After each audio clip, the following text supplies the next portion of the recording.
সালটা ১৯০৫। ব্রিটিশরা তখনও আমাদের এই দেশকে শাসন করছে। তাদের বঙ্গভঙ্গের পরিকল্পনার প্রতিবাদে রাখিকে ব্যবহার করে ঐক্য এবং সম্প্রীতির পদযাত্রা শুরু হয়েছিল আমাদের বাংলায় ১৯০৫ সালের ১৬ই অক্টোবর, এবং যার পথিকৃৎ ছিলেন স্বয়ং বিশ্বকবি রবীন্দ্রনাথ ঠাকুর। তিনি এই পদযাত্রাকে উদ্দেশ্য করে একটি গানও লেখেন, বাংলার মাটি বাংলার জল। সেই সময় থেকে আমাদের বাংলায় রাখির সূত্রপাত। তারপর থেকে যত সময় গড়িয়েছে, আমাদের এই উৎসব প্রেমী বাঙালিরা অর্থাৎ আমরা সেই রাখি বন্ধনকেই আরও বেশি করে মেতে উঠেছি এই উৎসবকে কেন্দ্র করে। এবং তারপর বাঙালির এই ১২ মাসে ১৩ পার্বণের একটি অন্যতম উৎসব হয়ে দাঁড়িয়েছে আজকের এই রাখি বন্ধন। নমস্কার, আমি মনীষ, আপনারা দেখছেন সিভিএনএন চ্যানেলে স্মার্ট সল্টটেক, সবার জন্য সবসময়। আমাদের আজকের পর্বের বিষয় রাখি, সেই রাখিকে ঘিরে রাখি শিল্প এবং সেই শিল্পের হাল হাকিকত। রাখি বন্ধনকে ১৯০৫ সালের বঙ্গভঙ্গ বিরোধী আন্দোলনের অন্যতম প্রধান হাতিয়ার হিসেবে ব্যবহার করা হয়। গিরিডি থেকে কলকাতায় এসে ১৭ই সেপ্টেম্বর সাবিত্রী লাইব্রেরি স্বধর্ম সমিতির বিশেষ অধিবেশনে রবীন্দ্রনাথ সভাপতির আসন গ্রহণ করেন।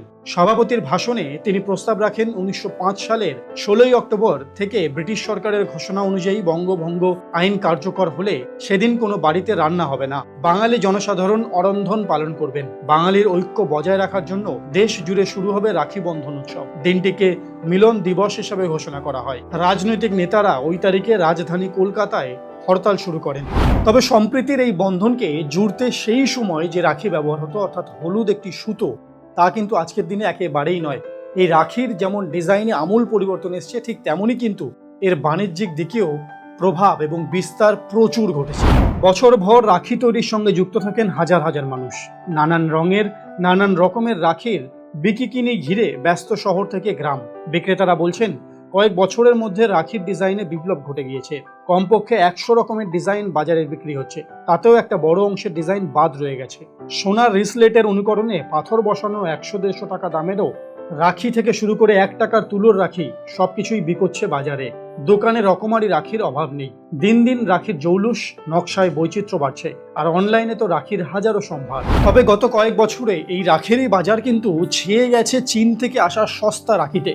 যেখানে গেলে আপনি দেখতে পাবেন সেখানে ডোরেমন, পোকেমন, ছোটা ভীম এবং অ্যাংরি বার্ড থেকে শুরু করে আরও নানান রকমের ডিজাইনের রাখি। স্থায়ী অস্থায়ী মিলিয়ে কম বেশি শতাধিক রাখির দোকানে নানান ধরনের রাখির বিকিকিনি চলছে এখন থেকেই। সময়ের সঙ্গে সঙ্গে বদলে যাওয়া রাখির ডিজাইন ঘিরে উঠতি প্রজন্মের আগ্রহ চোখে পড়ার মতো। স্টোন দিয়ে তৈরি ব্রেসলেট রাখি কয়েক বছর ধরে বাজারে হিট। সেই সঙ্গে এই বছর মাটি, কাঠ ইত্যাদি দিয়ে তৈরি নিত্য নতুন রাখির চাহিদা বাড়ছে। বিক্রেতারা জানাচ্ছেন, প্রতি বছর রাখির বাজারে ছোটা ভীম, ময়ূর রাখি, সুতোর রাখি, ফুলের রাখির ভালো চাহিদা থাকে। সেই সঙ্গে রাজনৈতিক নেতা নেত্রীদের ছবি বা দলের প্রতীক দেওয়া রাখি বিক্রিতে কে কাকে টেক্কা দিচ্ছে তা নিয়েও চর্চা চলে। আমাদের এই কলকাতার বড়বাজার অঞ্চল অর্থাৎ বড়বাজার মার্কেটই হলো এই পূর্ব দিকের অর্থাৎ ইস্ট রিজনের যতগুলো দেশ আছে তাদের রাখি ব্যবসার প্রাণকেন্দ্র। এইখান থেকেই কিন্তু আমাদের এই পূর্ব দিকের সমস্ত খুচরো এবং পাইকারি বিক্রেতাদের কাছে রাখি সরবরাহ করা হয়। একটা সময় রানাঘাটেই রাখি তৈরি হতো, কিন্তু এখন কালনায় বেশি রাখি তৈরি হয়। দেশের নানান প্রান্তে নাম কুড়িয়েছে কালনার তৈরি রাখি। এখানকার রাখি প্রস্তুতকারেরা নবদ্বীপের বিভিন্ন এলাকার বাড়ি বাড়ি রাখি তৈরি করাতে বরাত দিচ্ছেন।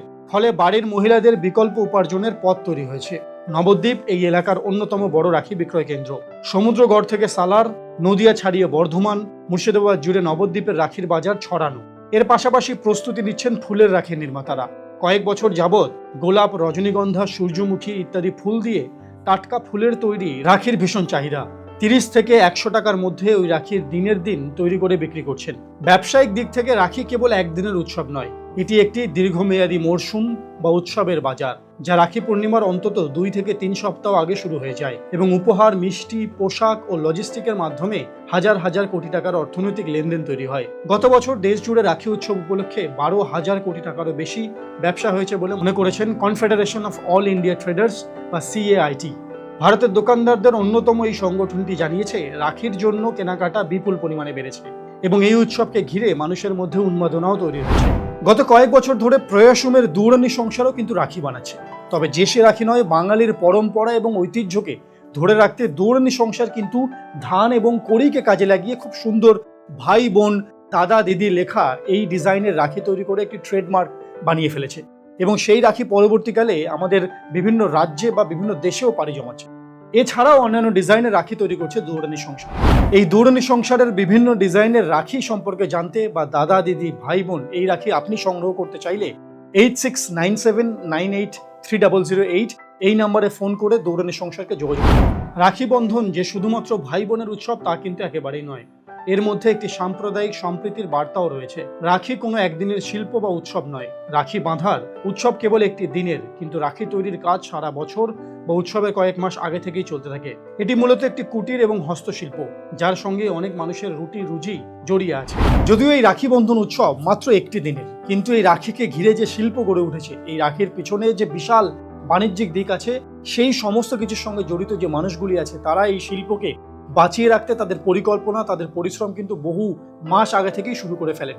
তাদের মধ্যে অনেকে তো এখন স্বনির্ভরতার উপরে জোর দিচ্ছেন, তাই সহজেই এটাকে স্বনির্ভরতার সূচনা বলা যেতেই পারে এই রাখি বন্ধন উৎসবকে।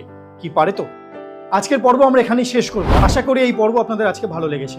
এই রাখি বন্ধনকে ঘিরে আমরা সকল বাঙালির রয়েছে অনেক আবেগ এবং উৎসাহ। এই রাখি সম্পর্কে যদি আপনাদের কোনো বক্তব্য থাকে বা কোনো স্মৃতি থেকে থাকে, অবশ্যই আমাদেরকে নিচে কমেন্ট বক্সে জানান। এবং এভাবেই দেখতে থাকুন সিভিএনএন চ্যানেলের স্মার্ট সল্টলেক, সবার জন্য সব সময়। নমস্কার।